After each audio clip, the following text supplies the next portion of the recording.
আজকে পেঁয়াজ কলি দিয়ে একটা রেসিপি করব। পেঁয়াজ কলি তো অনেকভাবে খাওয়া হয়েছে, একবার এইভাবে পেঁয়াজ কলিটা বানিয়ে দেখো, খুব সুন্দর লাগে খেতে।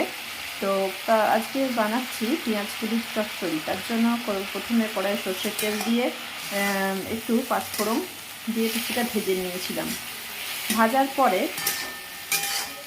পেঁয়াজ কুচি দিয়ে পেঁয়াজটাও লাল লাল করে ভেজে নিয়েছি। এরপরে কেটে রাখা আলু আর পেঁয়াজকলিগুলো দিয়ে একটু নেড়ে নিলাম। তারপরে এতে নুন আর হলুদ দিয়ে দিয়েছি। এরপরে এটা একটু ভাজা ভাজা হতে দেবো, একটু চাপা দিয়ে দেবো।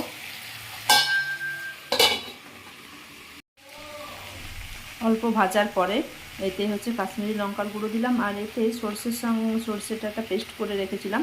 দু রকমের সর্ষে, অল্প জিরে, শুকনো লঙ্কা, কাঁচা লঙ্কা, রসুন আর টমেটো দিয়ে একসঙ্গে এটা দিয়ে পেস্ট করে রেখেছিলাম, সেই সর্ষে বাটাটা দিয়ে দিলাম। এরপরে সবের সাথে এগুলো দিয়ে ভালো করে একটু মিশিয়ে নেব আর একটু ভেজে নেব।